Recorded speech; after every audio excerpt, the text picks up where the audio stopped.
pagi dan salam sejahtera bagi kita semua. Pimpinan sidang dan para penyangga akan memasuki ruangan sidang. Mohon kepada hadirin dipersilahkan berdiri.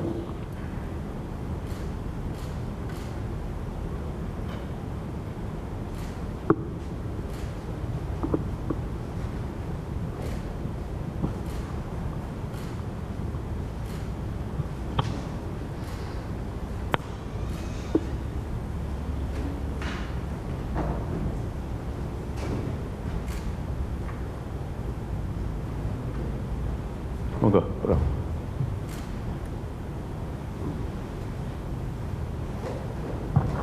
Pada hari ini akan dilaksanakan sidang ujian doktor terbuka tahap 2 atas nama Rena Normasari, Dokter Magister Biomedik, angkatan tahun 2020-2021. Mohon kepada hadirin sebelum acara dimulai, dipersilakan mematikan atau memasang mode diam pada telepon genggam.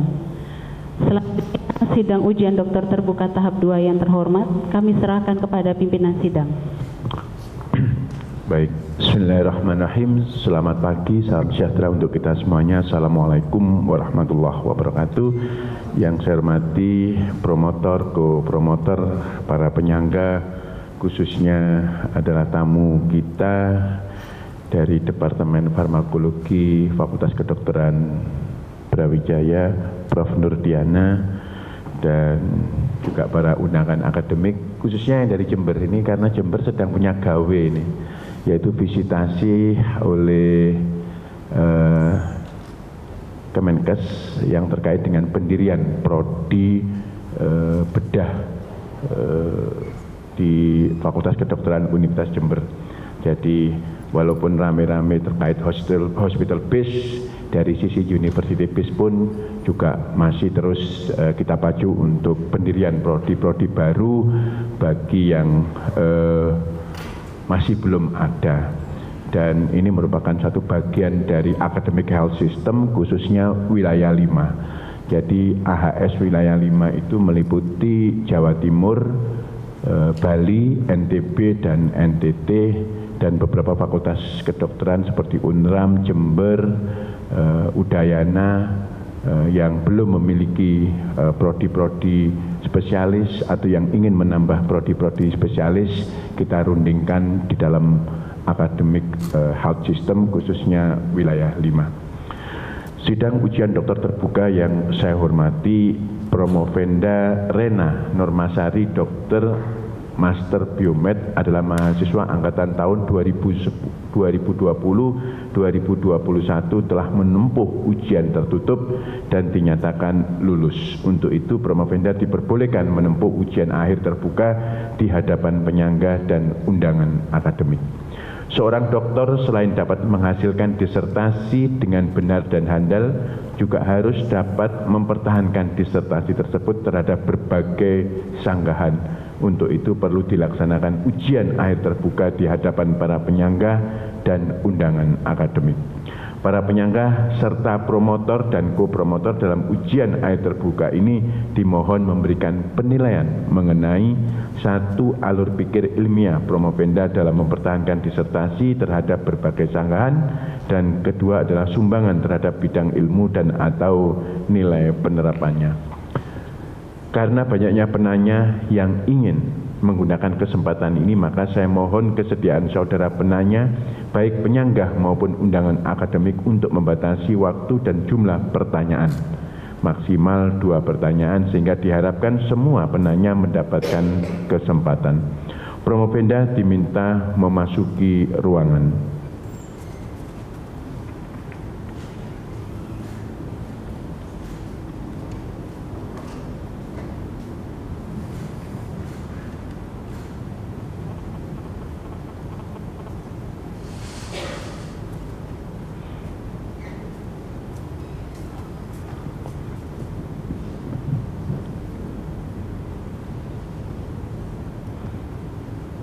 Baik, Saudara Promovenda Rena Normasari, Dokter Master Biomed, saya minta datang di hadapan sidang ujian ini dengan maksud agar saudara dapat mempertahankan disertasi saudara terhadap berbagai sanggahan dari para penyangga. Apakah saudara Promovenda sehat lahir dan batin? Sehat lahir batin, Prof. Baik, mungkin mic-nya bisa didekatkan. Ya. Tapi tadi salamannya tangannya dingin ya. Ya, baik. Tapi cukup sehat ya? Sehat, Prof. Baik. Sebelum sesi tanya jawab, saya persilakan Promovenda untuk menyampaikan presentasinya tidak lebih dari 15 menit. Jadi yang poin-poin saja, untuk selanjutnya biar kita bisa lebih banyak untuk berdiskusi. Saya persilakan. Terima kasih, Prof. Assalamualaikum warahmatullahi wabarakatuh. Selamat pagi, salam sejahtera bagi kita semua. Yang saya hormati Ketua Sidang, Profesor Dr. Budi Santoso, SPOG, Subspesialis FER, Profesor Dr. Dwi Kora Novembri Utomo, SPOT sebagai Ketua Tim Penguji, Profesor Dr. Bambang Purwanto sebagai Promotor, Dr. Damayanti Tinduh, Spesialis KFR Konsultan sebagai Promotor. Yang saya hormati tim penyangga ujian, Profesor Dr. Nurdiana, MKes, Dr. Eni Istisom, MSI, Dr. Yunia Setiawati, SPKJ Konsultan, FESCM, Dr. Muhammad Fatul Qorib, Dr. SPKFR, serta Dr. Ira Humairah, Dr. MSI. Pada pagi ini, izinkan saya menyampaikan naskah disertasi saya dengan judul Mekanisme Rutinosit dalam Menghambat Progresivitas Degradasi Kartilago Tikus Model Osteoartritis. Osteoartritis adalah salah satu penyakit sendi yang umum di seluruh dunia, menyebabkan nyeri kronis dan penurunan fungsi sendi yang mempengaruhi kualitas hidup penderita. Sebagai masalah kesehatan global, OA menghadapi keterbatasan terapi saat ini karena belum ditemukan terapi definitif yang dapat menyembuhkan OA sepenuhnya. Terapi yang ada umumnya fokus pada manajemen gejala daripada penyembuhan. Oleh karena itu, menghambat laju progresivitas kerusakan sendi menjadi solusi terbaik saat ini. Fokus pada pencegahan degradasi kolagen yang menyebabkan kerusakan lebih lanjut sangat penting untuk mengurangi dampak penyakit. Upaya pencegahan dan penanganan dini dapat memperlambat perkembangan OA yang membantu menjaga kualitas hidup penderita dengan lebih baik. Dengan menghambat progresivitas, OA menjadi lebih mudah untuk dikelola dan tidak cepat memburuk serta mengurangi resiko komplikasi. Progresivitas OA sangat terkait dengan kerusakan kolagen dan kartilago karena OA ditandai dengan degradasi kolagen yang menyebabkan penurunan integritas struktural kartilago. Pada penelitian ini, CTX digunakan sebagai penanda degradasi kolagen. Tahap awal penelitian disertasi kami adalah dengan membuat model osteoartritis menggunakan hewan coba tikus. Tikus digunakan untuk mempelajari induksi OA dengan menggunakan dua bahan potensial sebagai inducer OA, yaitu monosodium iodoasetat atau MIA dan juga CFA, Complete Fruit Adjuvant. Hasil studi awal menunjukkan terdapat peningkatan CTX2 pada kelompok MIA dibandingkan kelompok kontrol dan kelompok CFA. Hal ini membuktikan MIA lebih efektif memicu degradasi kolagen pada tikus model OA dibandingkan CFA. Berdasarkan hasil penelitian, MIA dipilih sebagai inducer terbaik untuk memicu OA pada tikus. Selanjutnya, penelitian dilanjutkan untuk memilih waktu dan dosis optimal sebagai awal pengamatan OA, guna memastikan akurasi hasil dan efektivitas intervensi. Hasil penelitian menunjukkan bahwa pemberian MIA 3 mg selama 2 minggu sudah menunjukkan peningkatan yang signifikan pada marker inflamasi yaitu IL-1 dan IL-8 dan marker degradasi kolagen yaitu CTX2. Sehingga hari ke-14 ini diputuskan sebagai hari pertama yang paling tepat untuk memulai pemberian intervensi berupa suatu bahan yang akan diberikan yang diharapkan dapat menghambat laju progresivitas degradasi kartilago pada tikus OA. Progresivitas degradasi kartilago pada OA ini melibatkan respon inflamasi dan stres oksidatif. Stres oksidatif terjadi ketika keseimbangan antara ROS dan antioksidan terganggu, dengan jumlah ROS yang lebih tinggi daripada kemampuan antioksidan untuk menetralisirnya. Stres oksidatif ini dapat memicu peroksidasi lipid menghasilkan molekul-molekul seperti MDA atau malondialdehid.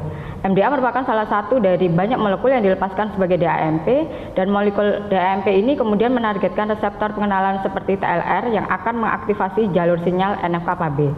Aktivasi NF-kappa B ini nantinya akan memediasi respon inflamasi seluler dan produksi enzim-enzim degradatif. Selanjutnya, peningkatan sitokin inflamasi dan matriks metaloproteinase atau MMP terjadi yang berperan dalam degradasi matriks ekstraseluler.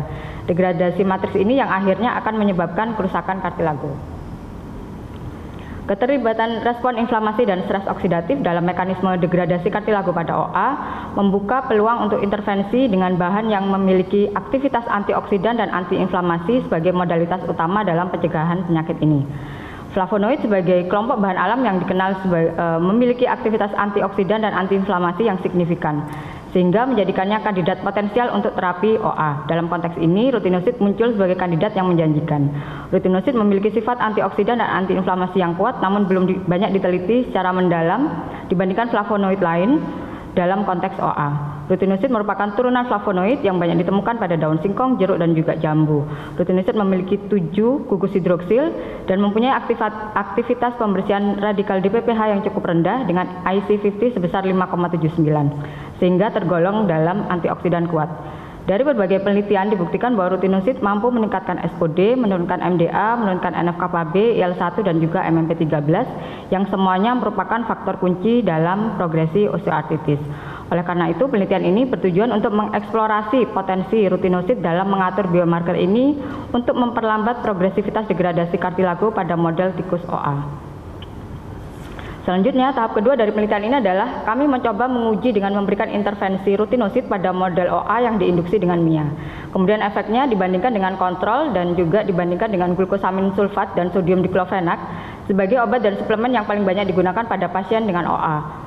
Rutinosid diberikan per oral setiap hari selama 4 minggu dan pemberiannya dimulai 2 minggu setelah pemberian MIA. Hasil penelitian menunjukkan ketiga agen ini mampu menghambat peningkatan kadar IL-1 dan CTX yang tidak berbeda signifikan dengan kelompok K14. Kelompok K14 ini adalah kelompok awal OA dan dia berbeda signifikan dengan kelompok K42, di mana K42 ini adalah kelompok OA yang diamati hingga hari terakhir pengamatan. Namun meskipun sama efektifnya dalam mengurangi inflamasi serta melindungi kartilago dari degradasi, rutinosid dan glukosamin sulfat tidak seefektif sodium diklofenak dalam mengurangi nyeri.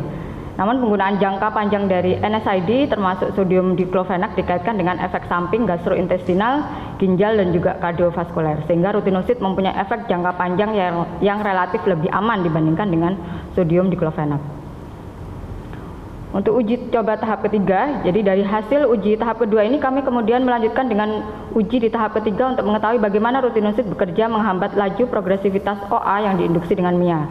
Dari hasil penelitian didapatkan bahwa pemberian rutinosid meningkatkan SOD serta menghambat MDA, IL-1, NF-kappa-B, MMP13, dan juga CTX2. Kemudian dari hasil analisis uji jalur, kami menemukan bahwa mekanisme kerja rutinosid melibatkan peningkatan antioksidan SOD serta penghambatan MDA dan NF-kappa-B. Hal ini selanjutnya akan menghambat IL-1, MMP, dan CTX2 yang merupakan penanda degradasi kolagen tipe 2. Dari hasil analisis jalur ini juga kami menemukan bahwa sifat antioksidan rutinosid lebih kuat dibandingkan dengan sifat antiinflamasinya. Rutinosid dapat memberikan perlindungan terhadap kerusakan yang disebabkan oleh stres oksidatif yang diinduksi oleh MIA. Dengan kekuatan antioksidannya, rutinosid mampu menghambat produksi ROS yang berlebihan dan mengurangi kerusakan akibat stres oksidatif. Hal ini menjadikan rutinosid menjadi pilihan yang cukup tepat untuk mengurangi progresivitas OA karena rutinosid cukup efektif mengurangi stres oksidatif yang sangat penting untuk peran protektifnya secara keseluruhan dalam kesehatan kartilago. Temuan baru pada penelitian ini menunjukkan bahwa efek antioksidan rutinosid lebih kuat dibandingkan dengan efek antiinflamasinya. Hal ini menunjukkan bahwa menurunkan stres oksidatif melalui antioksidan kuat seperti rutinosid dapat menjadi pendekatan yang strategis dalam mencegah kerusakan kartilago berikutnya. Yang kedua, penelitian ini menekankan bahwa efektivitas rutinosid dalam menghambat progresivitas OA terkait dengan kadar CTX2. Kadar CTX2 yang tinggi mengindikasikan peningkatan kerusakan kartilago. Dengan mengurangi stres oksidatif akan menurunkan kadar CTX2, rutinosid secara signifikan dapat memperlambat proses degeneratif pada OA. Kami berharap penelitian disertasi ini bisa memberi dampak ke depan dan memberikan dasar untuk yang pertama pengembangan terapi baru. Jadi hasil penelitian ini dapat membuka jalan bagi pengembangan terapi baru untuk OA yang lebih efektif dan berbasis pada bahan alami seperti rutinosid. Yang kedua, dia bisa memberi kontribusi pada ilmu kedokteran. Penelitian ini dapat menambah literatur ilmiah tentang pengobatan OA dan memperkaya pengetahuan di bidang farmakologi dan biomedis. Yang ketiga, bisa menjadi dasar untuk penelitian lanjutan. Temuan dari penelitian ini dapat menjadi dasar bagi penelitian lebih lanjut yang akan mengeksplorasi berbagai aspek penggunaan rutinosid, termasuk dosis optimal, efek jangka panjang, metode penghantaran terbaik untuk rutinosid dalam terapi OA. Yang keempat, penelitian komparatif. Studi ini bisa dilakukan untuk membandingkan atau mengkombinasikan rutinosid dengan flavonoid lain atau modalitas terapi lain seperti terapi fisik atau intervensi nutrisi. Yang kelima, peningkatan kualitas hidup penderita OA. Dengan menghambat progresivitas degradasi kartilago, rutinosid dapat membantu mengurangi nyeri dan meningkatkan fungsi sendi sehingga meningkatkan kualitas hidup penderita OA. Yang keenam, pengurangan biaya kesehatan. Penggunaan rutinosid sebagai terapi pencegahan dapat mengurangi kebutuhan akan intervensi bedah dan perawatan jangka panjang, sehingga menurunkan biaya kesehatan secara keseluruhan. Demikian presentasi disertasi dari kami. Mohon maaf atas segala kekurangan dan kesalahan. Wassalamualaikum warahmatullahi wabarakatuh. Waalaikumsalam warahmatullahi wabarakatuh. Selanjutnya saya persilakan Saudara Promotor Profesor Dr. Bambang Purwanto, Dokter Magister Kesehatan untuk mendapatkan kesempatan yang pertama. Saya persilakan Prof. Bambang. Matur nuwun atas kesempatan yang diberikan Bapak Pimpinan Sidang Profesor Dr. Budi Santoso. Saya ucapkan selamat dan apresiasi kepada Dr. Rena. Saya paham betul bagaimana jika seorang perempuan melakukan studi lanjut, ya, sedikit mengorbankan peran sebagai ibu dan istri di dalam keluarga. Tentu ini tidak mudah. Dan Dr. Rena telah menyelesaikan penelitian, menuliskannya ke dalam artikel yang dipublikasikan bukan 1, bukan 2, dan bukan 3, tapi 4 jurnal terakreditasi yang bereputasi internasional. Luar biasa. Dan juga hari ini pun juga dibuktikan dengan menyampaikannya itu di dalam satu presentasi yang singkat, padat, dan sangat jelas. Namun demikian, Dr. Rena, salah satu ciri dari seorang pembelajar yang baik adalah mengetahui keterbatasan yang ada pada dirinya dan juga keterbatasan yang ada pada hasil karyanya. Nah, saya ingin mendengar dari Dr. Rena, apa keterbatasan yang ada di dalam disertasi saudara? Dan apa langkah selanjutnya yang akan Dr. Rena tempuh untuk melengkapi karya yang sudah saudara Rena capai saat ini? Silakan. Silakan.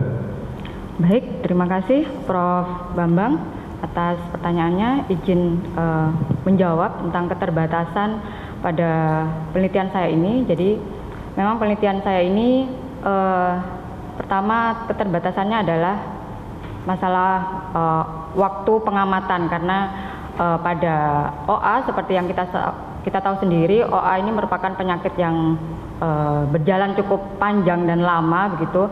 Namun pada penelitian saya ini hanya terbatas 28 hari saja begitu, 1 bulan atau 4 minggu. Jadi memang tidak bisa diamati hingga benar-benar selesai begitu OA-nya atau benar-benar sampai jangka panjang begitu.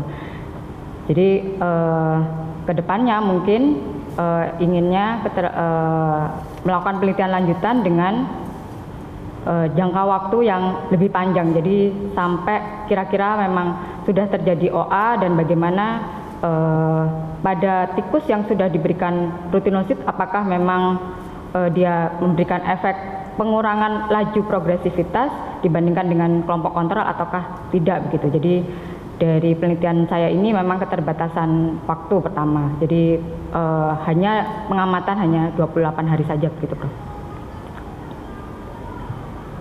Baik, satu lagi. Karena terbatas waktu, ya, sehingga menurut Dr. Rena, hasil penelitian ini itu kira-kira paling tepat untuk siapa? Baik, Prof. Terima kasih atas pertanyaannya. Jadi tujuan awal dari penelitian ini adalah untuk mencegah laju progresivitas. Jadi yang paling tepat memang pada saat awal terjadinya OA, jadi tidak sampai terjadi perburukan yang akhirnya tidak bisa diobati begitu. Jadi pada awal sekali terjadinya OA, kita langsung bisa memberikan rutinosid sehingga tidak sampai kerusakannya sampai parah sehingga tidak bisa kembali lagi begitu. Jadi kerusakannya sudah hingga kerusakan yang tidak bisa diperbaiki lagi begitu. Ya, baik, alhamdulillah. Dr. Rena telah mengetahui keterbatasan dirinya dan keterbatasan hasil karyanya dan kemudian bisa juga merumuskan apa tindak lanjut selanjutnya. Terima kasih, saya sangat puas dengan jawabannya. Saya kembalikan kepada Bapak. Matur nuwun, Prof. Sama-sama. Lulus nih, Prof. Bambang. Dari saya lulus, Prof. Siapa promotornya ya? Monggo saya persilakan Ibu Wakil Direktur Pendidikan dan Penelitian SDM RSUD Dr. Sutomo. Saya persilakan. Ya, baik. Terima kasih Bapak Pimpinan Sidang, Bapak Dekan, Prof. Budi Santoso, SPUG. Yang saya banggakan, Dr. Rena Nurmasari. Selamat untuk sudah berdiri di sini dan bisa tersenyum manis. Tadi tegang banget ya, agak santai dikit. Jadi saya ingin goda sedikit ya, tapi nggak apa-apa. Ini pertanyaannya mungkin terkait dengan hasil dari penelitian yang sudah Anda jalankan. Tentu saja waktu Anda memikirkan satu ide sampai akhirnya pada titik Anda mengeksekusi dalam satu penelitian. Waktu Anda flashback, Anda tentu akan melihat poin-poin di mana yang menjadi poin ontologi dari penelitian Anda, epistemologi dari penelitian Anda, dan aksiologi ke depannya. Mungkin itu pertanyaan pertama saya dulu. Mungkin bisa dijawab singkat padat, nggih, matur nuwun. Baik, Dokter, terima kasih atas pertanyaannya. Jadi saya mencoba menjawab. Jadi untuk aspek ontologi, jadi ontologi ini kan mencakup pemahaman tentang nilai begitu, tentang bagaimana pada penelitian saya ini saya menggunakan osteoartritis, di mana osteoartritis ini merupakan suatu penyakit degeneratif pada sendi begitu yang hingga saat ini memang belum ditemukan terapi definitif yang sampai bisa menyembuhkan. Kemudian saya juga menggunakan rutinosid, di mana rutinosid ini kan dia suatu flavonoid yang dia mempunyai aktivitas antioksidan dan antiinflamasi begitu, Dokter. Kemudian kalau dari segi epistemologinya, jadi epistemologi bagaimana metodologinya, bagaimana pengetahuan itu diperoleh. Jadi pada penelitian saya ini saya menggunakan hewan coba tikus begitu untuk membuat tikus, kemudian dibuat menjadi OA, kemudian dia diinduksi oleh monosodium iodoasetat untuk menjadikan OA dan kemudian diberikan rutinosid, kemudian nanti divalidasi hasilnya untuk melihat beberapa parameter apakah ada peningkatan, apakah ada penurunan gitu. Kemudian dari sisi aksiologisnya berarti dia mencakup nilai atau tujuan yang dihasilkan pada penelitian saya ini. Jadi harapannya penelitian ini akan membuka jalan gitu bagi pengembangan terapi baru, kemudian dia bisa berkontribusi ilmiah begitu untuk pengobatan OA ke depannya. Kemudian yang lebih jauh lagi, jika memang terbukti efikasinya, dia bisa menurunkan biaya kesehatan masyarakat begitu hingga tidak sampai parah begitu. Dari awal sudah bisa kita cegah laju progresivitas dari penyakit ini begitu, Dokter. Baik, terima kasih. Anda sudah bisa membayangkan bahwa proses ini terjadi dengan melakukan hewan coba. Jadi pada waktu Anda akan melakukan aksiologinya pada manusia, tentu ada implementasi khusus yang Anda siapkan. Step-step apakah yang menurut Anda perlu dilakukan hingga mencapai pada aksiologi yang Anda harapkan dari epistemologi itu tadi?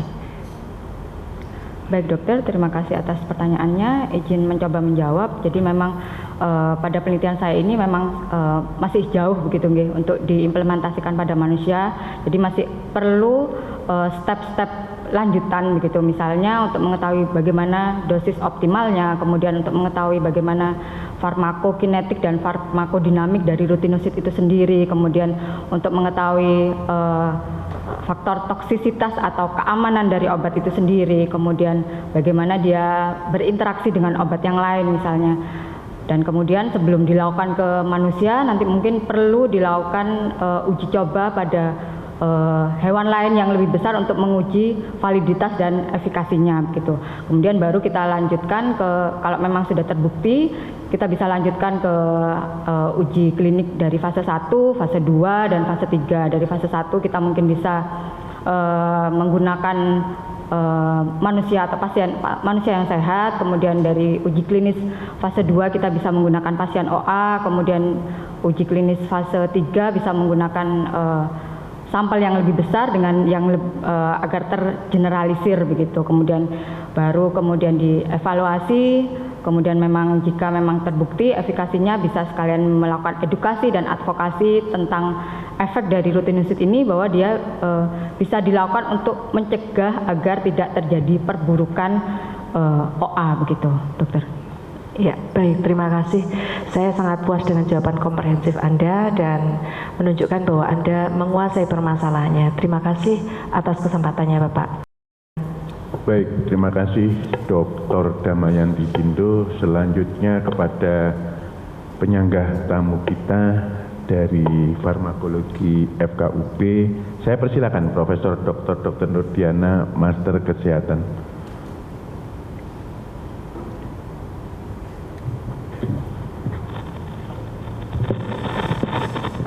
Assalamualaikum warahmatullahi wabarakatuh. Waalaikumsalam warahmatullahi wabarakatuh. Terima kasih banyak Bapak Dekan, Bapak Ketua memberi kesempatan pada saya.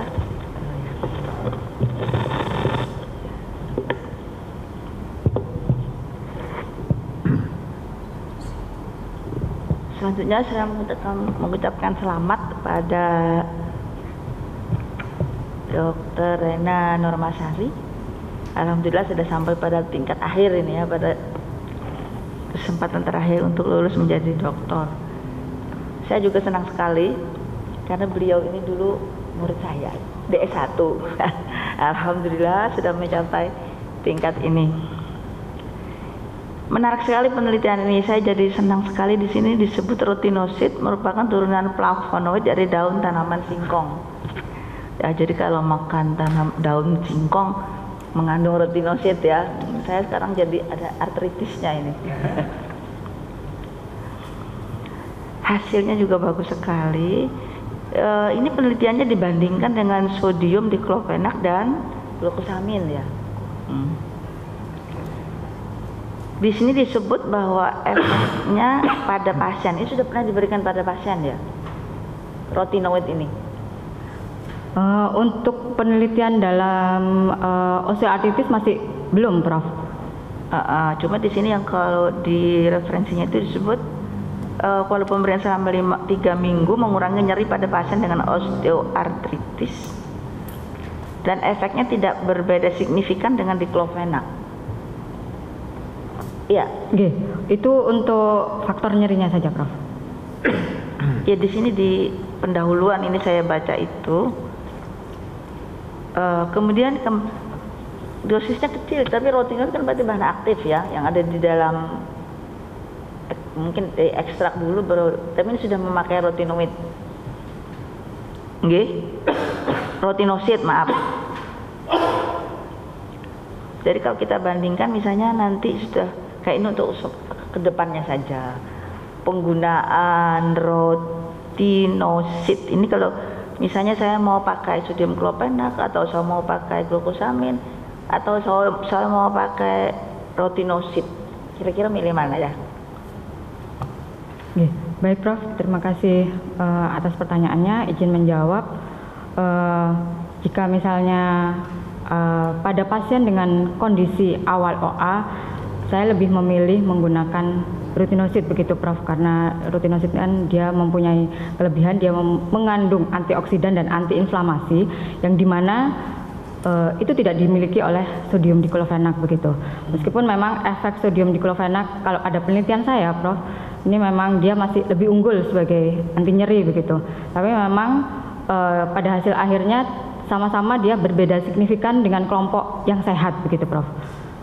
Jadi namun memang kalau diberikan jangka panjang, sodium diklofenak mempunyai efek samping yang jauh lebih berbahaya begitu daripada flavonoid rutinosid ini, Prof. Gitu, Prof. Ya, bagus sekali. Berarti pilihan ini ya nanti untuk penelitian selanjutnya rutinosid. Ini sudah ada sediaannya ya? Iya, Prof. Jadi untuk yang saya gunakan ini memang sudah dalam bentuk sediaan rutinosid begitu, Prof. Jadi tidak mengekstrak lagi dari daun singkong misalnya seperti itu. Kalau gitu saya nanti beli rutinosid aja. Untuk prevensi berarti memang tujuannya ya. Hanya kendala jangka waktu tadi keterbatasannya, iya. Jadi menarik sekali. Ada perkiraan efek samping enggak ya? Untuk penggunaan rutinosid itu?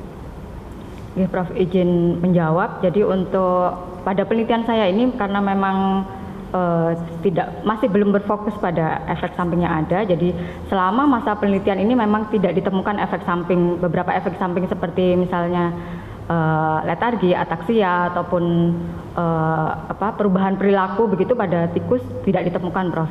Gitu. Tapi memang sepertinya memang masih perlu uji lebih lanjut untuk mengetahui toksisitas atau efek keamanan pada rutinosid ini. Namun pada penelitian saya ini hingga akhir masa pengamatan tidak ditemukan adanya efek samping begitu, Prof. Ya, bagus sekali kalau begitu ya. Jadi untuk yang akan datang ini dari tadi sarannya untuk selanjutnya apa yang diharapkan untuk peneliti berikutnya dari Dr. Rena yang secepat mungkin bisa dikerjakan oleh adik kelasnya nanti, itu apa yang paling cepat kira-kira? Oke, Prof. Mohon izin menjawab. Jadi mungkin ada beberapa penelitian yang mungkin bisa dilakukan setelah ini, misalnya selain memperpanjang durasi, kemudian bisa memperpanjang juga bisa mengetahui dosis yang efektif, mengetahui toksisitas dan efek keamanannya begitu tersendiri mengenai rutinosid ini sendiri, atau mungkin memberikan terapi rutinosid ini sebagai ajuvan bersamaan dengan sodium diklofenak misalnya, atau dengan flavonoid lain, atau mungkin dikombinasi atau dikombinasikan dengan misalnya dengan terapi nutrisi misalnya seperti itu, Prof. Jadi masih banyak penelitian yang bisa dilakukan setelah penelitian yang ini begitu, Prof. Jadi kalau saya minum di sodium diklofenak bisa ditambahkan ajuvannya sayur daun singkong. Saya kira cukup untuk saya, Prof. Terima kasih, saya puas dengan jawabannya. Terima kasih Profesor Dr. Nurdiana. Selanjutnya penyangga selanjutnya adalah Dr. Reni Ihtisam, Master of Science. Saya persilakan. Oke, terima kasih pimpinan sidang. Assalamualaikum warahmatullahi wabarakatuh. Waalaikumsalam. Selamat Dr. Rena. Saya ada 2 pertanyaan. Jadi yang pertama, kalau melihat hasil penelitiannya Dr. Rena ini kan dari kesimpulan ini hasilnya sudah sesuai semua ya dengan hipotesisnya, ya sesuai dengan hipotesis. Tetapi Dr. Rena ini di saran ya itu masih ingin mencari metode lain untuk pemberiannya, ya. Padahal ini kan sudah bagus. Kenapa ini kok nggak diteliti lebih dalam gitu ya? Mohon penjelasannya kenapa harus menggunakan metode lain ya. Untuk yang kedua, nanti ke depan harapannya itu rutinosid ini rutinosid ini digunakan untuk efek protektor atau terapi penggunaannya gitu. Kemudian selain itu, apakah rutinosid ini juga bisa bekerja secara sinergis? Karena di sini kan yang digunakan isolat ya, jadi zat aktifnya saja itu. Terima kasih. Silakan. Ya. Baik, Dr. Reni Ihtisam, atas pertanyaannya mohon izin menjawab. Jadi pada penelitian saya ini memang metode pemberiannya adalah secara peroral begitu dokter. Namun ada kekurangan dari metode peroral ini karena dia kan mengalami metabolisme begitu, sehingga nanti bahan aktif yang nanti mencapai ke sendi, mencapai ke organ targetnya itu kan semakin berkurang begitu, semakin sedikit. Jadi mungkin perlu dipikirkan metode pemberian lain, mungkin secara IV ataupun intraartikuler begitu. Tapi memang masih ada beberapa catatan begitu, tidak serta-merta langsung pemberian IV ataupun intraartikuler, karena memang pada penelitian saya ini kan sifatnya dia pencegahan di awal agar tidak semakin memburuk. Kalau misalnya dia diberikan secara intraartikuler ataupun intravaskuler, takutnya dia malah bisa menimbulkan trauma baru begitu. Tapi memang masih perlu dicoba begitu untuk mengetahui bahan aktif yang sampai pada organ target itu tercapai begitu. Kemudian untuk pertanyaan yang kedua, apakah rutinosit berperan sebagai protektor ataupun terapi? Jadi pada penelitian saya ini dia memang lebih seperti protektor. Jadi dia proteksi terhadap sendi yang sudah ada agar dia tidak semakin rusak begitu, tidak semakin dia digerogoti oleh protease yang sudah ada pada sendi. Jadi tidak semakin parah kerusakannya. Jadi lebih ke proteksi begitu dokter. Jadi dia kondroprotektor sifatnya gitu. Kemudian apakah dia bisa bekerja secara sinergis? Pada penelitian saya ini memang tidak dilakukan itu, tapi kemungkinan besar bisa begitu. Dari beberapa penelitian yang ada bisa dilakukan terapi kombinasi begitu dengan memakai flavonoid yang lain, misalnya quercetin begitu. Meskipun itu masih bukan penelitian pada OA begitu dokter. Oke, terima kasih. Saya puas dengan jawabannya. Terima kasih pimpinan sidang. Baik. Pendek ya. Biasanya panjang-panjang. Selanjutnya dari psikiatri Dr. Yunia Setiawati, spesialis kedokteran jiwa konsultan FISCM. Saya persilakan Dr. Yunia. Matur nuwun Profus, aku ketua sidang yang kami banggakan. Pertama-tama selamat ya kepada Ibu Promovendus yang penelitiannya tuh sangat bagus sekali ya. Dan selamat kepada promotornya, karena kita ketahui flavonoid itu bisa membantu mengatur aktivitas seluler dan melawan radikal bebas yang menyebabkan stres oksidatif, di mana rutinosid ini dijelaskan tadi sebagai faktor protektor. Pertanyaan saya, apa keunggulan rutinosid ini dibandingkan jenis flavonoid yang lain? Dan yang kedua, bagaimana aplikasi pengembangan klinisnya nanti, baik penggunaan secara farmakologis maupun sebagai suplemen nutrasenikal di masa yang mendatang. Terima kasih. Baik dokter, terima kasih atas pertanyaannya. Saya izin mencoba menjawab. Jadi pertanyaan pertama, kenapa memilih rutinosid dibandingkan dengan jenis flavonoid yang lain? Jadi ada beberapa flavonoid yang terkenal dia memiliki sifat antioksidan dan antiinflamasi yang cukup kuat, misalnya seperti quercetin begitu dokter. Namun di beberapa penelitian quercetin ini didapatkan banyak kekurangan gitu. Salah satunya adalah quercetin ini dia pada jangka panjang dia juga bisa menimbulkan efek gastrointestinal salah satunya, meskipun mungkin tidak separah pada sodium atau NSAID, sodium diclofenac begitu.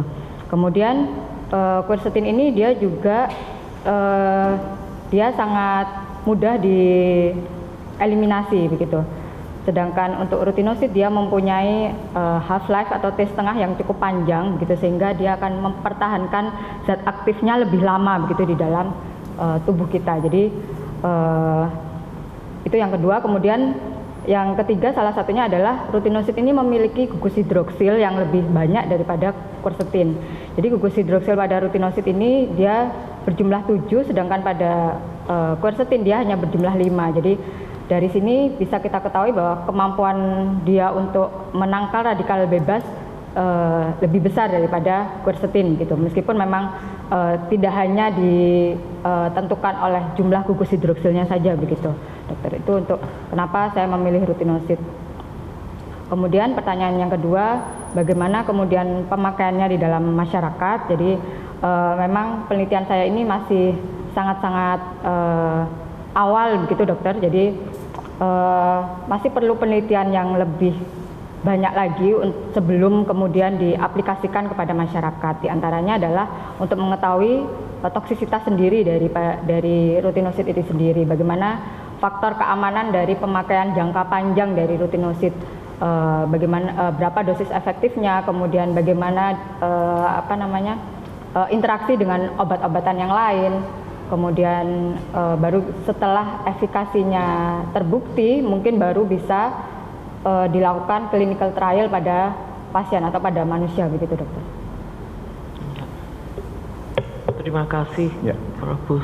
Saya puas dengan jawaban. Baik, terima kasih. Selanjutnya Dr. Muhammad Fathul Qorib, dokter spesialis kedokteran fisik dan rehabilitasi. Fisik dan rehabilitasi. Ya. Farmako tapi spesialisnya rehab. Luar biasa. Saya persilakan. Terima kasih Bapak Ketua Sidang Prof. Bus. Saya ucapkan selamat pada Dr. Rena Nurmasari atas pencapaian hasil penelitian yang sangat bagus sekali. Saya ucapkan selamat juga pada promotor dan co-promotor atas berhasilnya satu rangkaian penyusunan naskah disertasi dan publikasi. Sangat menarik sekali nih, penelitian ini. Kebetulan saya menyoroti dari sisi rehab dan dari sisi farmakologi.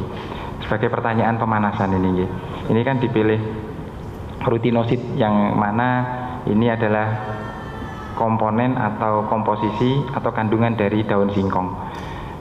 Panjenengan menggunakan ini pada kasus osteoartritis. Saat ini di masyarakat kasus OA itu mencuat cukup banyak.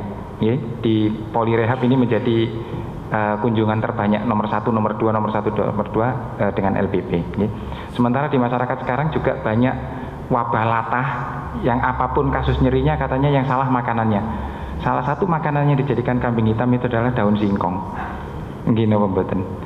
Di lapangan itu banyak orang yang menyalahkan daun singkong bikin nyeri sendi, bikin nyeri lutut katanya habis daun singkong. Kok jenengan malah milih daun singkong menjadi obat untuk nyeri sendi? Ini latar belakangnya bagaimana? Karena saya di latar belakang saya tidak nemu. Ini dulu untuk pemanasan. Terima kasih Dr. Fathul Qorib. Izin mencoba menjawab, dokter. Jadi memang pada penelitian saya ini saya menggunakan bahan aktif yang paling banyak pada daun singkong begitu. Tapi memang daun singkong sendiri yang kita ketahui dia memang kandungan bahan aktifnya kan banyak, tidak hanya sekedar rutinosid saja. Yang saya tahu ada beberapa kandungan misalnya yang membahayakan itu, misalnya meskipun kandungannya cuma sedikit itu ada cyanida, dokter.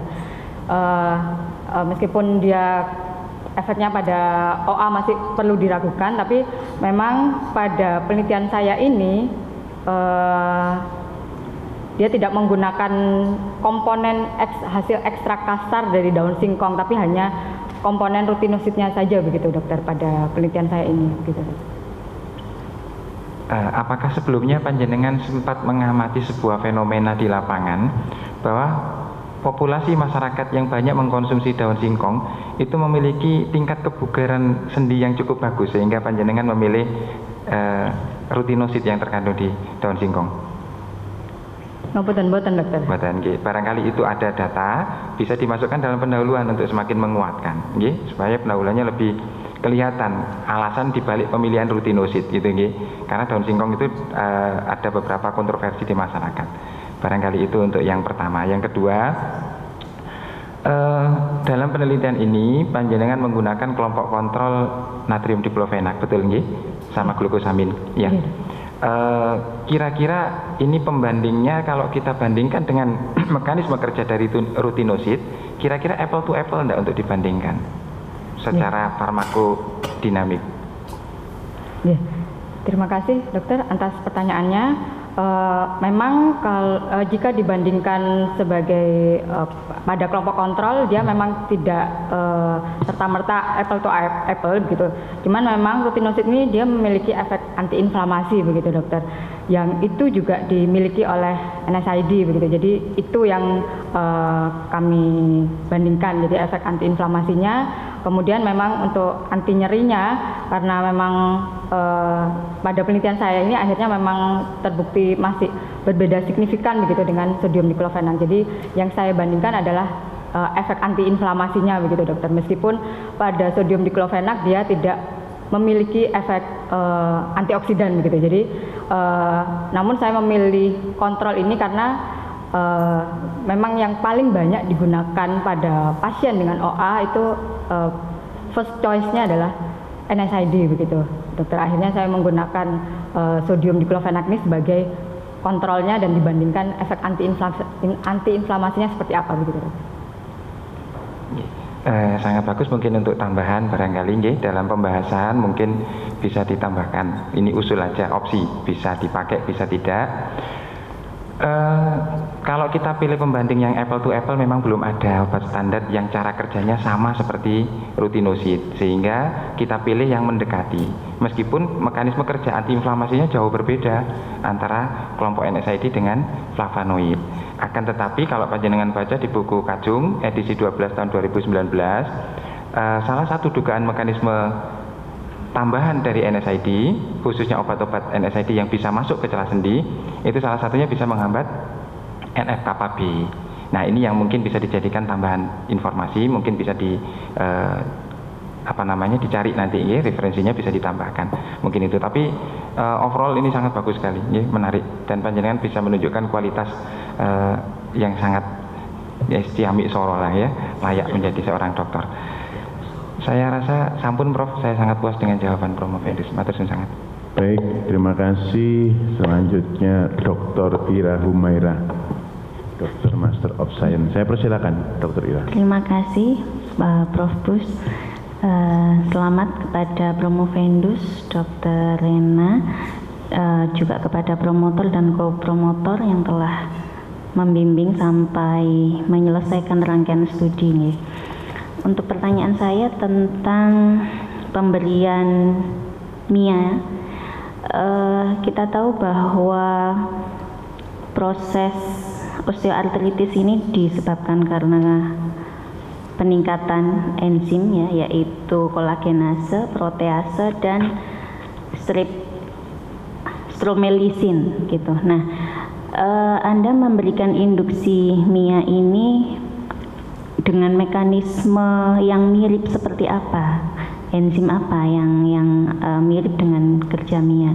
Dan kemudian marker yang diperiksa apa? Karena pada prosedur penelitian setelah memberikan MIA pada hari ke-14 itu langsung diberikan treatment, yaitu rutinosid atau natrium diklofenak. Nah, marker apa yang Anda ambil untuk memastikan bahwa hewan coba itu sudah mengalami osteoartritis? Terima kasih. Silakan. Baik dokter, terima kasih atas pertanyaannya. Mohon izin menjawab.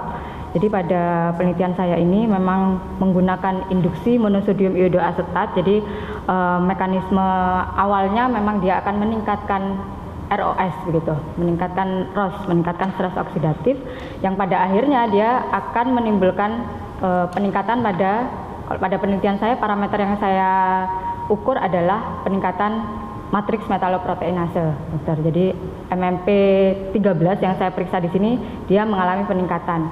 Kemudian selain itu pada penelitian saya ini saya juga mengamati marker CTX2, di mana CTX2 ini merupakan marker dari degradasi kolagen tipe 2 begitu dokter. Jadi jika CTX2 meningkat berarti tandanya ada degradasi dari kolagen tipe 2 yang juga meningkat. Akhirnya dari situ marker dari OA ini saya ambil begitu. Namun memang pada uji pendahuluan yang saya lakukan, selain menggunakan marker biokimiawi untuk menentukan apakah tikus saya sudah mengalami OA atau tidak. Saya melihat secara histopatologi begitu dokter, melihat apakah memang kartilago atau tulang rawan yang ada pada sendi itu sudah mengalami kerusakan. Kemudian dari situ saya melakukan scoring histologi, dan dari scoring histologi yang ada hasilnya itu menunjukkan ke arah indikasi OA begitu, meskipun dia OA masih tahap awal begitu dokter. Jadi untuk penggunaan MIA-nya dan memastikan OA-nya selain dari MMP13 dan CTX2, saya juga memastikan dengan histopatologi. Kemudian marker yang saya gunakan dan kenapa kok hari ke-14, di situ saya juga sudah menjelaskan bahwa pada hari ke-14 itu dia sudah mengalami perubahan awal begitu dari marker yang saya ambil MMP13 dan CTX2, dan juga ada beberapa marker yang lainnya juga, dan juga marker histologinya itu juga dia sudah mengalami perubahan awal pada minggu kedua atau pada hari ke-14 itu, sehingga dari situ saya putuskan bahwa itu menjadi hari awal untuk diberikan intervensi dari rutinosid. Jadi ini sudah terjadi awal terjadinya OA, kemudian diikuti kalau misalnya pada kelompok ini diberikan rutinosid seperti apa, jika tidak diberikan rutinosid seperti apa, gitu dokter. Baik, jadi pada hari ke-14 memang ada pemeriksaan terlebih dahulu ya. Cuman di kerangka konsepnya tidak tampil seperti itu. Karena pemeriksaan CTX-nya itu ada di akhir setelah terminasi hewan cobanya. Oke, pada metodologi penelitian itu memang kelompoknya ada banyak dokter. Jadi di situ ada kelompok K14. Jadi pada kelompok K14 itu diperiksa juga. Jadi hari ke-14 begitu dokter. Jadi pada hari ke-14 itu diperiksa kadar CTX-nya. Tapi memang sebelum itu saya sudah melakukan uji pendahuluan yang lain pada penelitian tahap awal, jadi hanya penggunaan MIA saja tanpa penggunaan rutinosid. Pada minggu kedua itu sudah tampak adanya perubahan begitu dokter. Oke, baik. Dan penelitian pendahuluan itu apakah juga terpublikasikan? Iya dokter, terpublikasikan. Bagus. Baik, terima kasih. Saya puas atas jawabannya. Nanti baik. Selanjutnya Ketua Ujian Tertutup Profesor Dr. Dwi Kora Novembri Utomo, dokter spesialis ortopedi konsultan. Beliau orang Jember asli, SMA 1 Jember. Rumahnya dekat dengan GNI. Persilakan Prof. Dwi Kora. Terima kasih. Assalamualaikum warahmatullahi wabarakatuh. Terima kasih pimpinan sidang, Bapak Dekan Profesor Budi Santoso. Ya memang saya ada dengan makanya mau menguji ujian tertutup ya. Dengan senang hati. Jadi saya bangga ya dari Dr. Rena, ucapkan selamat juga kepada promotor dan co-promotor. Ada dua pertanyaan. Yang pertama, Anda menggunakan rutinosid itu untuk memodulasi ekspresi daripada sitokin dan matrik metaloproteinase untuk menurunkan cartilage degeneration atau ya menurunkan cartilage degeneration ya. Nah,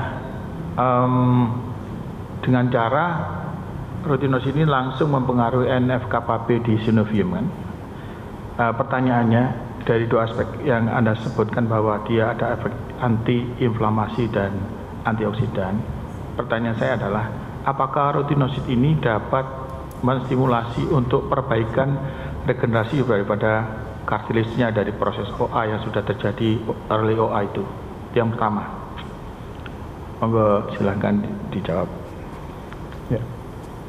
Oke, baik Prof. Dwi Kora, terima kasih atas pertanyaannya. Mohon izin menjawab.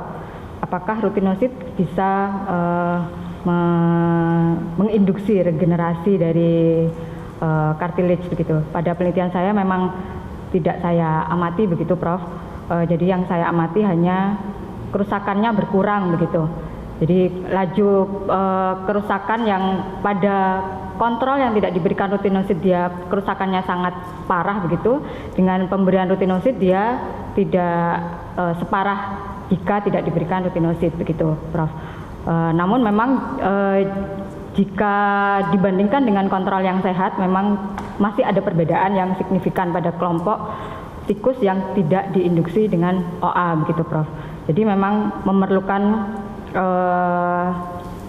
penelitian lain menggunakan parameter lain begitu untuk mengetahui apakah rutinosit ini bisa menginjus adanya regenerasi dari cartilage, karena memang dari parameter yang saya amati itu hanya berupa proteinase, protein yang memecah kolagen dan hasil degradasi dari kolagen tipe 2-nya. Mungkin di penelitian ke depan bisa melihat bagaimana kolagen tipe 2-nya itu sendiri, apakah dia memang bertambah atau seperti apa, begitu Prof. Baik, terima kasih. Pertanyaan kedua, sebagai seorang peneliti dan seorang dosen, kita tahu bahwa obat-obat peroral terutama untuk sendi, kita ketahui bahwa di sendi itu trauma cartilage itu tidak ada vaskuler, semua berhenti di synovium. Nah, efektivitas daripada pemberian oral ini tentunya punya keterbatasan juga. Nah, sebagai seorang peneliti yang di bidang ini Anda sudah tekuni selama Anda melakukan menjalani pendidikan S3, bagaimana planning Anda selanjutnya untuk penelitian selanjutnya? Kira-kira apa, Dr. Rena? Terima kasih atas pertanyaannya, Prof. Dikora. Untuk penelitian selanjutnya memang masih banyak PR-nya, begitu Prof. Jadi selain untuk mengetahui dosis efektif, kemudian mengetahui toksisitas dari rutinosit itu sendiri, kemudian faktor keamanannya bagaimana, kemudian memang perlu dipikirkan lagi mengenai rute pemberian lain, baik itu intravena ataupun intraartikuler, begitu. Jadi bisa juga kemudian penelitian selanjutnya diberikan dengan cara terapi kombinasi ataupun nanti dibandingkan dengan terapi-terapi yang lain, gitu. Jadi sebelum penelitian ini diterapkan pada manusia, memang masih banyak PR atau masih banyak penelitian yang harus dilakukan, begitu, untuk memastikan bahwa rutinosit ini memang berefek, gitu, untuk osteoartritis, begitu Pak. Baik, terima kasih atas jawabannya Dr. Rena. Saya puas, saya kembalikan kepada pimpinan sidang. Terima kasih. Baik, terima kasih. Sebelum ke undangan akademik, mohon izin saya bertanya juga, mungkin berkaitan dengan klinis ya. Pada saat kita belajar sebagai dokter umum, saya masih ingat osteoartritis itu ada dua ya. Betul ya, primer dan sekunder. Nah, apakah pembuatan model tikus dengan osteoartritis ini secara keseluruhan osteoartritis atau mendekati salah satu yang primer atau yang sekunder? Artinya primer itu tidak ada penyebabnya, biasanya oleh karena proses penuaan, dan kalau yang sekunder itu biasanya ada underlying disease-nya, apakah pernah kecelakaan dan lain-lain. Nah, apakah rutinosit ini juga bisa berperan pada kedua-duanya atau kepada salah satunya? Mohon dijawab dulu. Baik, Prof. Terima kasih atas pertanyaannya. Jadi memang pada penelitian saya ini induksi monosodium iodoasetat ini dia hasil akhirnya memang menyerupai OA, begitu. Hasil osteoartritis pada pasien yang ada, begitu. Jadi hasilnya memang dia lebih mendekati ke yang primer, begitu Prof. Jadi karena memang tidak ada underlying disease yang lain pada hewan coba tikus yang saya buat ini, gitu. Namun memang penggunaan rutinosit ini diharapkan bisa digunakan pada awal mula terjadinya OA sehingga tidak makin parah, begitu, kerusakan sendi yang ada, begitu. Gitu, Pak. Ya, terima kasih. Yang kedua, kita mengetahui bahwa obat-obat yang berasal dari herbar itu kan kekuatannya itu kan tidak sekuat yang ada di obat-obat yang berbahan dasar kimia. Oleh karena itu biasanya lebih ke arah digunakan sebagai habit, sebagai penggunaan sehari-hari. Nah, kita mengetahui bahwa osteoartritis ini kan seringkali bukan tidak cukup kepada obat-obat non-steroid anti-inflamasi drug, malah justru harus menggunakan kortikosteroid. Nah, apakah Saudara Promovenda yakin bahwa obat ini memang bisa digunakan sebagai obat yang utama atau mungkin suportif atau adjuvan begitu, atau mungkin bisa digunakan sebagai asupan sehari-hari untuk membuat pencegahan terhadap kejadian dari osteoartritis itu? Karena kalau biasanya sudah OA itu tidak cukup kalau hanya katakan natrium diklofenak atau yang sejenisnya atau non-steroid anti-inflamasi drug, tetapi justru memerlukan obat-obat yang golongan kortikosteroid. Matur nuwun atas pertanyaannya, Prof. Izin mencoba menjawab. Jadi pada penelitian saya ini memang tidak masih belum sampai ke taraf kombinasi obat NSAID dan juga rutinosid begitu. Jadi yang saya harapkan memang rutinosid ini bisa digunakan harian begitu, sehingga dapat mencegah perburukan dari kerusakan sendi yang ada begitu. Namun memang perlu dievaluasi lagi apakah penggunaan jangka panjang ini tidak menimbulkan efek samping, atau bagaimana faktor keamanannya memang perlu penelitian lebih lanjut. Karena memang pada penelitian saya tujuan utamanya adalah pencegahan agar tidak semakin memburuk begitu, Prof. Jadi harapannya dengan pemberian per oral yang tidak terlalu invasif bisa dikonsumsi oleh masyarakat, sehingga nanti laju perburukan dari kerusakan sendinya bisa berkurang begitu, Prof. Ya, sebagai adjuvan terapi mungkin ya. Baik. Efek sampingnya ya kalau makan daun singkong ya tentunya sebagai pencahar. Enak untuk di bowelnya itu mungkin akan lebih lancar. Baik, selanjutnya kita menuju ke undangan akademik. Saya berikan kesempatan yang pertama adalah Dr. Al-Munawir, Master Kesehatan PhD. Dr. Munawir ini kita ketemu di Pontianak ya kemarin ya. Satu pesawat kalau tidak salah. Iya. Iya, Prof. Ya. Ya, baik, terima kasih pimpinan sidang Prof. Budi Santoso. Selamat kepada Dr. Rena. Dari Dr. Rena ini satu bagian dengan saya di bagian patologi anatomi. Pertanyaan saya, setelah ini kan Anda pulang. Tadi yang Anda bicarakan banyak mengenai farmakologi ya. Apakah nanti Anda akan pindah bagian atau masih tetap di patologi anatomi untuk pengembangan karirnya? Terima kasih. Ya. Silakan.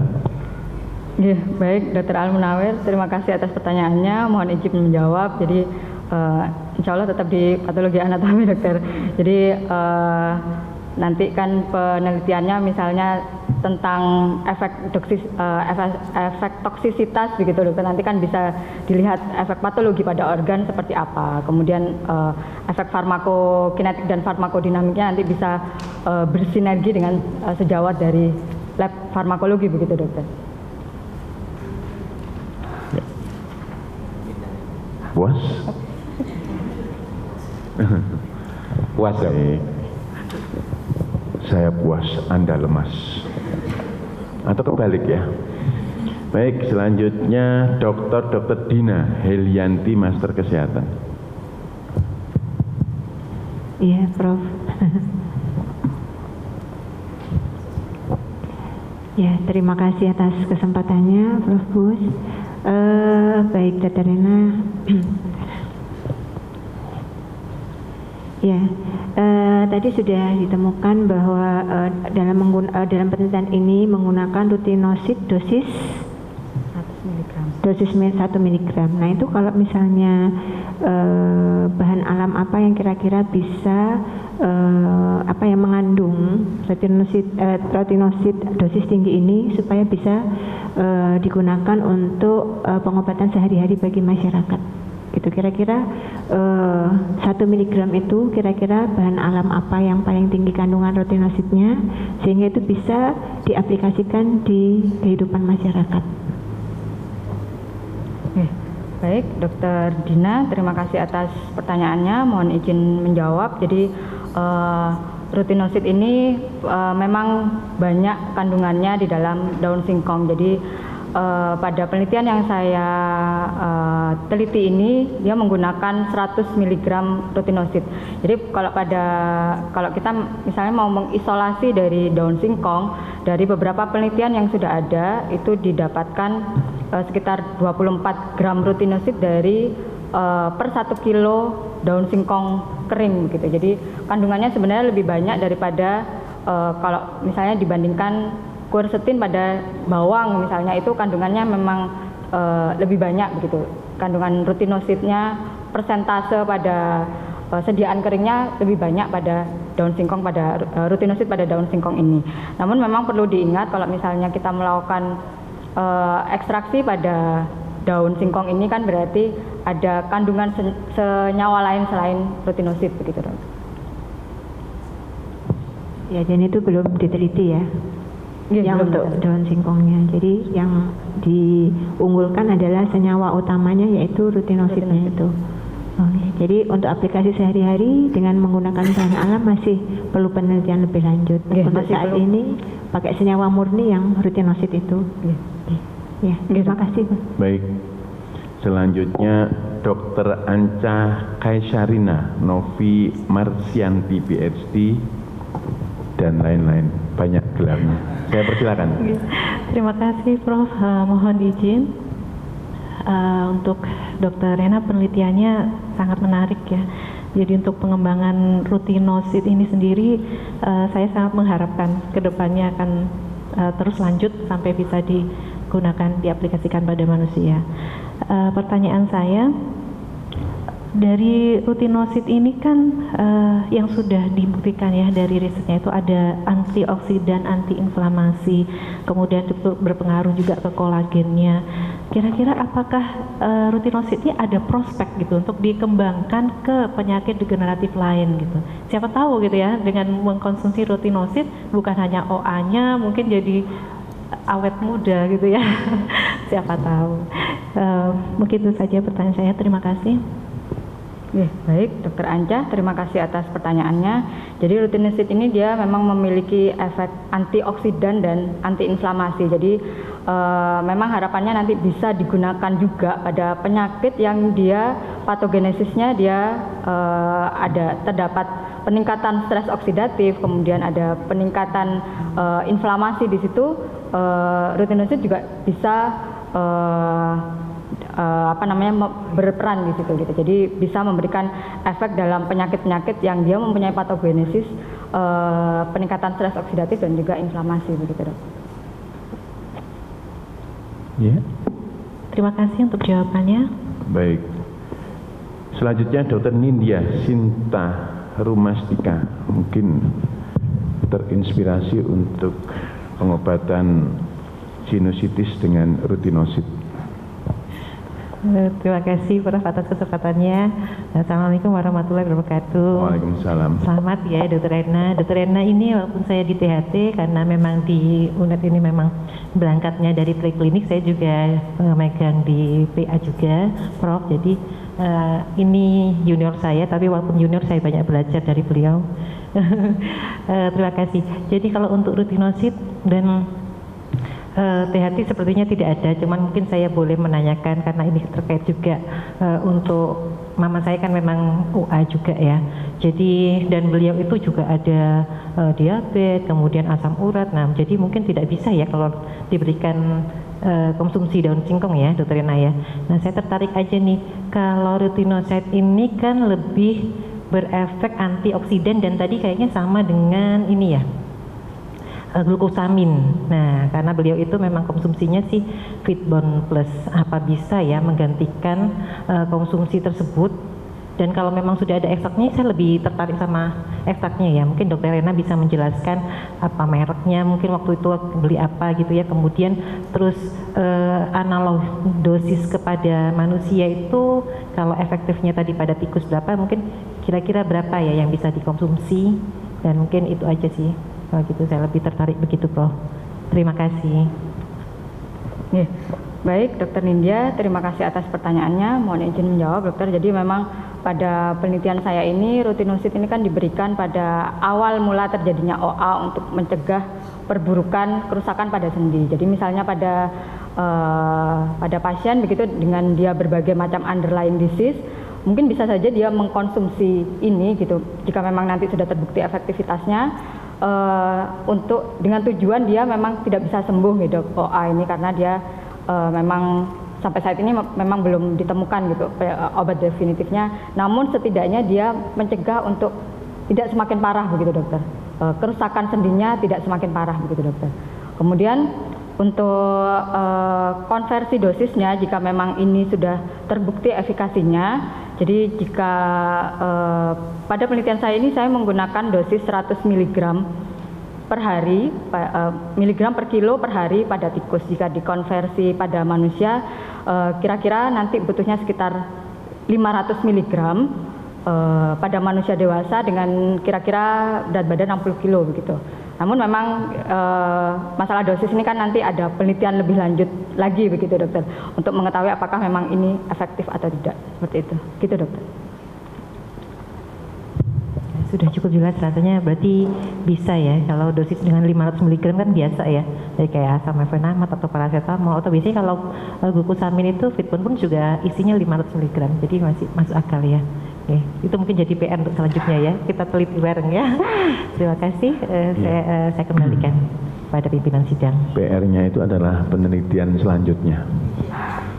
Ya, baik. Dari beberapa dokter saya ingin profesi yang lainnya.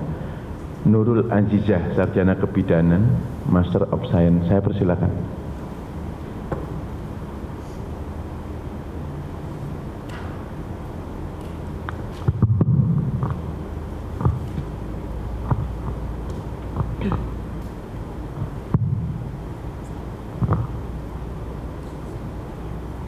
Sebelumnya, Dokter Rena, saya ucapkan selamat ya sudah di tahap ini. Jadi saya sebagai teman juga harapannya juga ikut termotivasi. Yang saya jadi dari awal saya perhatikan sangat menarik sekali ya. Jadi mulai dari penyampaian sampai dengan hasil dan publikasinya juga sangat luar biasa. Yang saya ingin saya tanyakan mungkin dari ini aja nggih, dari segi kebaruan riset dari hasil riset disertasi ini dengan riset sebelumnya. Terima kasih.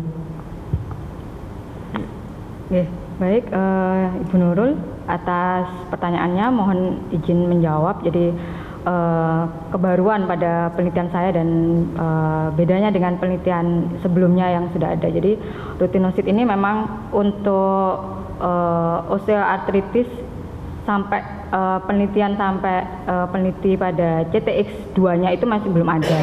Jadi sejauh ini penelitian rutinosit itu hanya beberapa pada efek klinisnya, jadi pada tikus masih belum ada.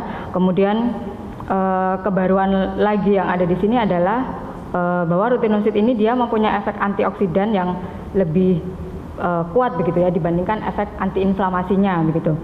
Itu berdasarkan uji analisa jalurnya. Kemudian namun efek rutinosit sendiri pada osteoartritis secara komprehensif kemudian diteliti dari efek antioksidan, antiinflamasi sampai efek ke degradasi kolagen tipe 2-nya masih belum ada. Jadi pada penelitian saya itu kebaruannya. Gitu.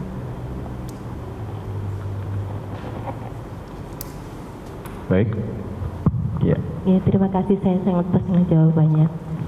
Selanjutnya Audrey Gracilia Riwu, sarjana keperawatan, nurse, master imun.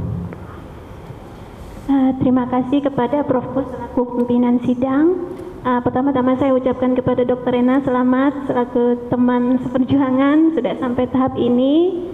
Saya cuma mau bertanya terkait toksisitas.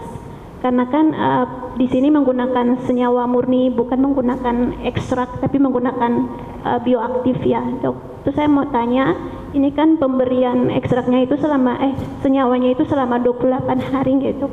Apakah pernah ada uji toksisitas sebelumnya mengenai toksisitas kronik karena 28 hari?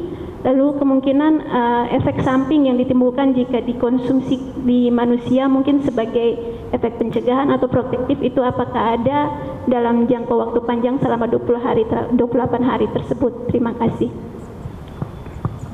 Baik, terima kasih atas pertanyaannya. Jadi untuk uji toksisitas sendiri pada penelitian saya kali ini memang tidak saya amati begitu.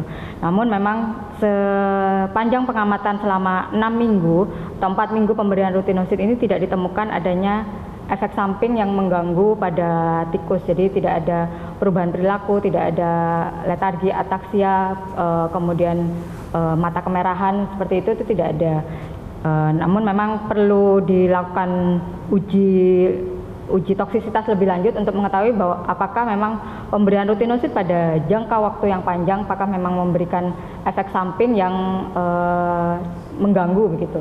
Jadi memang harus ada penelitian yang lain. Namun memang pada penelitian yang saya lakukan ini sejauh sampai di hari terakhir pengamatan tidak terdapat efek samping begitu. Berarti relatif amannya, Dok, karena tidak ada ditemukan angka kesakitan atau mungkin ada tikus yang mati, tidak ada begitu ya, Dokter? Oke, selama 6 minggu pengamatan tidak ditemukan adanya kematian pada tikus.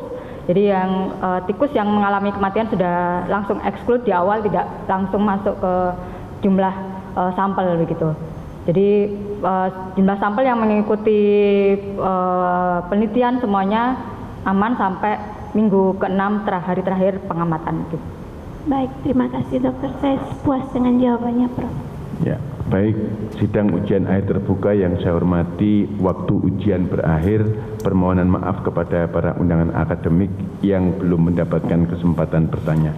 Selanjutnya akan diadakan rapat yudisium untuk menetapkan predikat disertasi promovenda paling lama 10 menit. Promovenda dan para undangan akademik dimohon meninggalkan ruang sidang ujian doktor terbuka dan dipersilakan kembali pada saat pengumuman hasil yudisium 2024 yang diketuai oleh Profesor Dr. Dwikora November Utomo, spesialis ortopedi konsultan, dan segala peraturan dan wewenang yang ada pada program studi Doktor Ilmu Kedokteran Fakultas Kedokteran Universitas Airlangga. Maka dengan ini pimpinan sidang memutuskan bahwa disertasi saudara Promovenda diterima. Dan dengan demikian saudara Rena Normasari, Dokter Master Biomed, telah menyelesaikan pendidikan doktor program studi ilmu kedokteran dengan masa studi 3 tahun 11 bulan. Serta dinyatakan lulus dengan predikat cum laude atau pujian. Kepadanya diberikan hak untuk memakai gelar doktor dengan hak dan kewajiban serta kehormatan yang menurut hukum melekat pada gelar tersebut. Dr. Rena Normasari, Dokter Master Biomed, adalah dokter ke-1036 dari program studi doktor ilmu kedokteran Fakultas Kedokteran Universitas Airlangga. Dipersilakan kepada Promovenda untuk menyampaikan pesan dan kesannya. Oke, terima kasih pimpinan sidang. Assalamualaikum warahmatullahi wabarakatuh. Alhamdulillah, puji syukur kehadirat Allah Subhanahu wa taala saya ucapkan karena atas berkat rahmatnya studi ini dapat selesai. Studi ini dapat selesai karena bantuan banyak pihak. Oleh karena itu, dengan segala kerendahan hati, perkenankan saya menghaturkan terima kasih yang tulus serta penghargaan yang setinggi-tingginya kepada yang terhormat Profesor Dr. Bambang Purwanto, Dr. MKes selaku promotor, dan juga Dr. Damayanti Tinduh, Dokter Spesialis KFR, konsultan sebagai co-promotor yang dengan penuh perhatian dan telah meluangkan banyak waktunya untuk membimbing dan memberikan saran pada penulisan naskah disertasi saya. Ucapan terima kasih yang sebesar-besarnya juga saya haturkan pada pimpinan Universitas Airlangga dan pimpinan Universitas Jember dan seluruh jajarannya yang telah memberikan kesempatan untuk mengikuti pendidikan ini. Pada kesempatan ini saya juga menyampaikan terima kasih dan cinta kasih kepada kedua orang tua saya yang telah memberikan doa dan semangat dalam pendidikan saya. Terima kasih tak terhingga untuk suami saya, Dr. Muhammad Sahroni Fardiansyah, spesialis bedah digestif konsultan yang selalu mendampingi, memberikan dorongan dan semangat. Kepada anak-anakku tersayang, Iza, Faika, dan Fahira yang selalu memberikan sumber semangat dalam menjalani pendidikan. Terima kasih sudah menjadi anak-anak yang baik dan tetap menjadi anak-anak yang baik dan solehah di pondok. Mama dan Abah sayang kalian. Sekali lagi saya ucapkan terima kasih pada semua pihak yang tidak dapat saya sebutkan satu persatu karena banyak sekali yang telah membantu saya dalam menyelesaikan studi ini.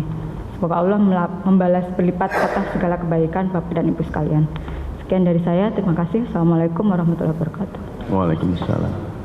Putra-putrinya tidak ikut ya? Tidak ikut, Prof. Di pondok ya? Sedang di pondok semua. Tidak bisa diculik sebentar, tidak bisa ya? Ini penting ini untuk mengikuti bagaimana ibunya mempertahankan disertasinya. Tapi tidak apa-apa, mungkin ada aturan pondok yang tidak memungkinkan untuk diikut sertakan pada acara yang sangat membahagiakan ini. Selanjutnya kami persilakan kepada promotor menyampaikan kesan dan atau pesannya. Saya persilakan Prof. Bambang. Matur nuwun. Ketua Sidang Prof. Budi Santoso.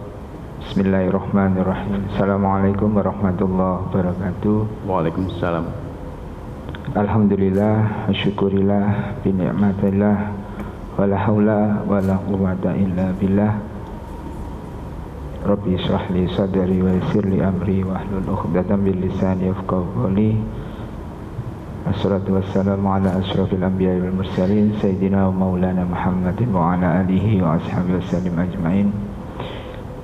Alhamdulillah, hari ini kita bersama menyaksikan Dr. Rena telah menyelesaikan studi lanjut S3-nya dengan hasil yang telah dibacakan oleh Bapak Pimpinan Sidang tadi. Sungguh ini adalah satu pencapaian yang membanggakan, membahagiakan, tidak hanya bagi kami yang hadir di sini tapi juga bagi keluarga. Dr. Rena, nikmat yang luar biasa ini patut untuk disyukuri, dan bentuk rasa syukur dari seorang pembelajar itu adalah mampu untuk menempatkan dirinya pada tempatnya. Jangan karena sudah doktor lalu doktornya dibawa pulang ke rumah, ditunjukkan kepada suaminya, saya sudah doktor ya. Di rumah tetap jadi istri dan ibu bagi anak-anak.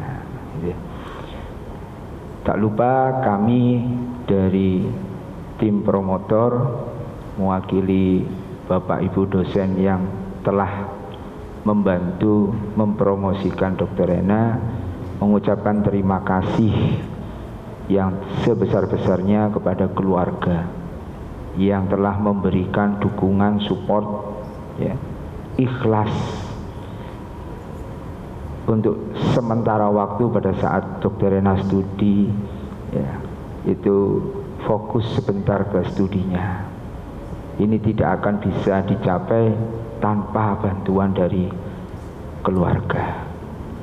Dan pada kesempatan ini kami mohon izin untuk mengembalikan kembali Dr. Rena ke tengah-tengah keluarga. Mudah-mudahan apa yang telah diperoleh ini oleh Dr. Rena bisa membawa manfaat tidak hanya bagi diri sendiri tapi juga bagi keluarga dan sivitas akademika di Universitas Jember. Kami mohon maaf mungkin selama kami membantu Dr. Rena ada silaf kata, silaf perbuatan, kesalahan yang tidak kami sengaja maupun yang kami sengaja. Tidak ada niatan kami untuk kemudian membuat Dr. Rena menjadi kesulitan.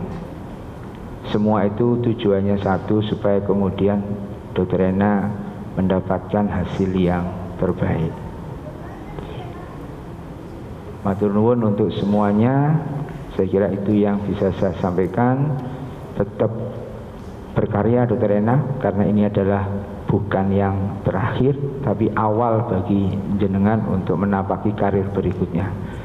Matur nuwun. Assalamualaikum warahmatullahi wabarakatuh. Waalaikumsalam warahmatullahi wabarakatuh. mulai nanti malam suaminya sudah tidur dengan Bu Dokter.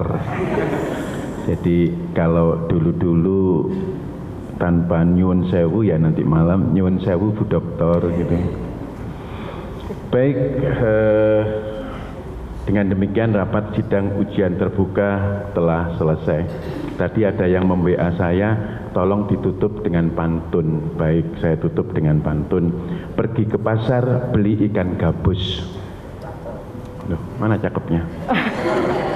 Katanya kalau cakep itu yang masih muda-muda, kayak umur 60 itu jangan cakep, jos. Pergi ke pasar beli ikan gabus. Ikan gabus dimasak dengan sayuran. Penelitian Dr. Rena sangat bagus hingga lulus dengan ujian. Yang demikian sudah selesai, waktu saya berikan kepada MC, lebih kurang mohon maaf. Wassalamualaikum warahmatullahi wabarakatuh. Kepada pimpinan sidang, selanjutnya prosesi penyerahan simbolis jasa yang akan diberikan oleh pimpinan sidang kepada co-promotor, kemudian kepada promotor, dan selanjutnya diberikan kepada promo vendor.